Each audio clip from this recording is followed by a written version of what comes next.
Good morning, students. I welcome you on the behalf of DAV Gumla family.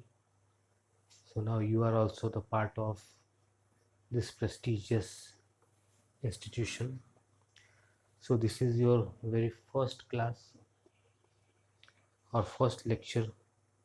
So first of all, I would like to introduce myself. So myself, Gyan Pratap, and I will teach you biology in these upcoming 2 years.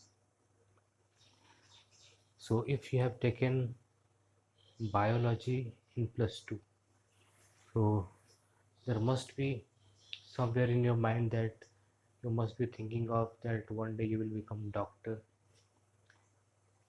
So dear children, so this doctor profession, so I must clear here that the profession of doctor, it is not any job. You are not going for any job which mainly of 5 to 8 job. So this doctor profession, it is a very noble profession. It is a very hard work, dedication and sacrifice it demands from you. So mainly this profession, it is dedicated to the society.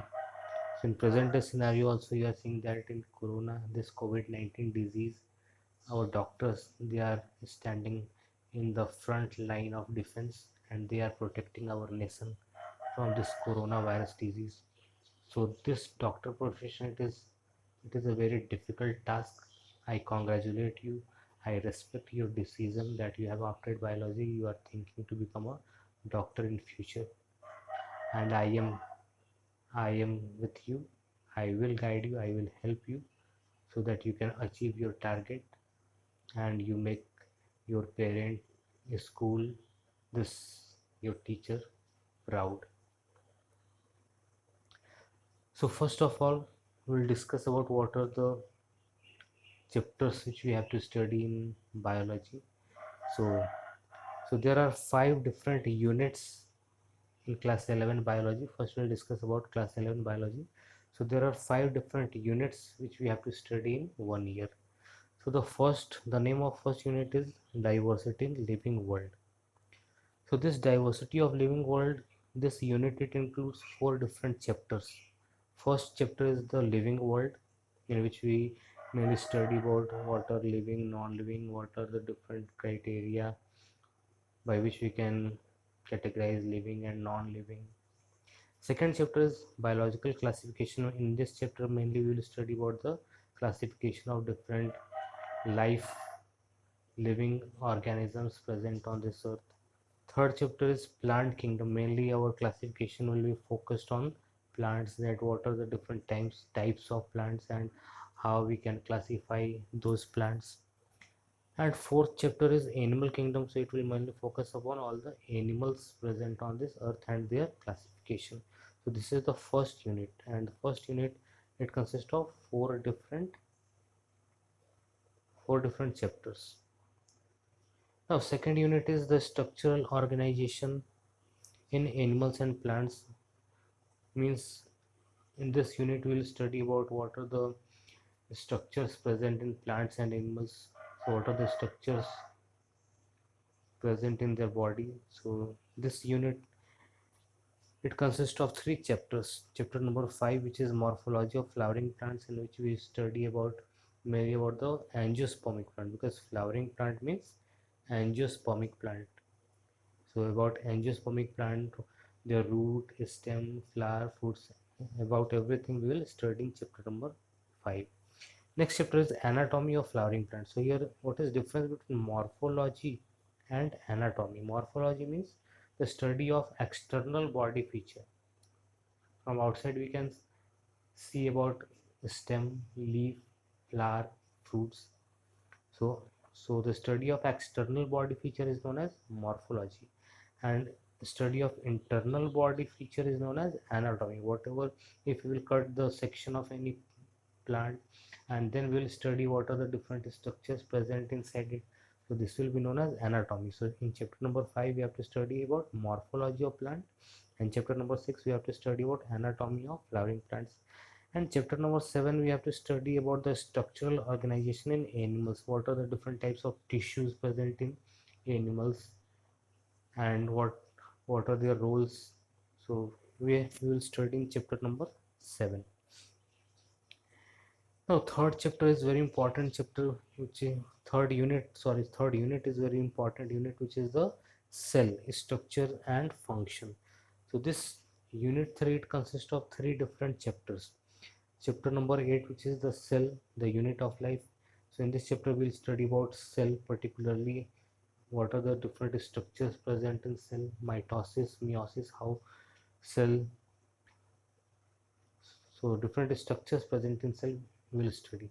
Chapter number 9 is biomolecules. What are the macromolecules and micromolecules which remain present inside any living organism, like carbohydrate, protein, fats, lipids. So about these things we will study in chapter number 9. And chapter number 10 is cell cycle and cell division. So we will study about how any cell they divide. So mainly in chapter number 10 we will study in detail about the cell cycle, mitosis and meiosis.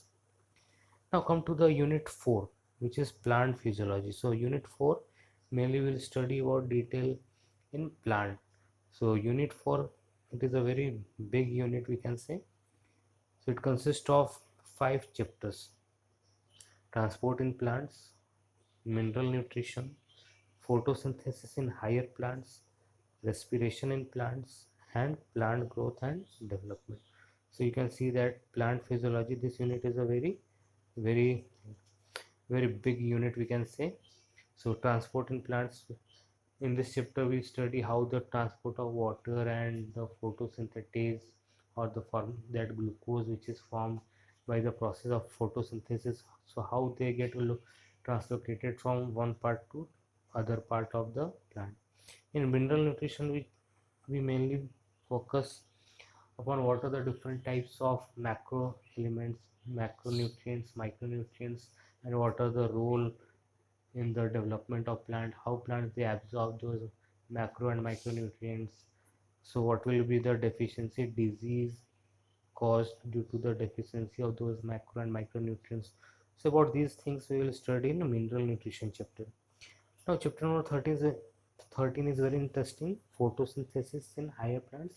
So as the name suggests, photosynthesis, so mainly we will study about photosynthesis, what are the steps of photosynthesis, how plants they are capable to perform photosynthesis. So we'll study in that chapter. So chapter number 14 is respiration in plants. So respiration means how the plants they get energy. So after the breakdown of glucose, energy will be produced. So how this whole mechanism will be, so we will study in chapter number 14. And chapter number 15 is plant growth and development. So mainly in this chapter we have to study about some phytohormones, auxin, gibberellin, cytokinin, ethylene, abscisic acid, which we have already studied in class 10 little bit. So so it is a further more expanded form of that plant growth and development. Now we'll come to the last unit, which is the unit number 5. So unit number 5 is human physiology. So this one is also very interesting unit, and this one is also a very huge syllabus it includes, and there are 7 chapters which we have to study in unit 5 human physiology. So first chapter is digestion and absorption. In this chapter we study about the digestion process and how the food they get digested, how the digest how the nutrients they will be absorbed by our body. Second is breathing and exchange of gases, how the exchange of gases takes place in our body, how the oxygen and CO2 will be transported. So these things we will study in chapter number 17. Body fluid and circulation, mainly we will study about the circulatory system, heart, blood and blood vessels and their function. Chapter number 19 is excretory product and their elimination. In this chapter we will study about the excretory system, the kidney, what is the role of kidney, how the formation of urine takes place. So all these things we will study in chapter number 19.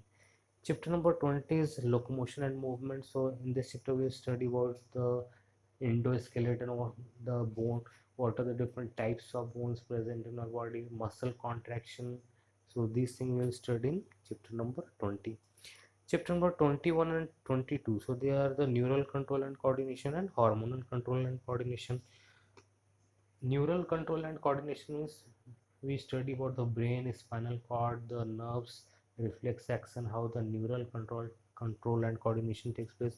In chapter number 22, we'll study about the hormonal control and coordination, about what are the different types of endocrine glands present in our body, their location, structure, their secretion, the disease or disorders which will be caused due to the hypersecretion or hyposecretion. So these things will be studied in chapter number 22. So altogether there are 5 different units, and if we'll add all the chapters, then it comes around 22 chapters we have to study in class 11. So it is a very difficult task to study 22 chapters in 1 year. So it demands very hard work and dedication. So from the first day, I will expect from all of you that you will show determination and hard work, and you will be regular in study, and you will work hard. So total 5 units are there. Now come to the books. So most of the students, they must be thinking that what are the different books which we have to follow. So this is important. So first of all, we have to purchase that NCERT book. So this NCERT book is not, it will help you in class 11, but also it will help you in cracking that NET exam. So NCERT is a must. Each and every student should definitely or must purchase this NCERT book. So this is a holy Bible, Gita, Quran for the student who pursue biology in class 11. So each and every word and line should be clear from the class 11 NCERT biology.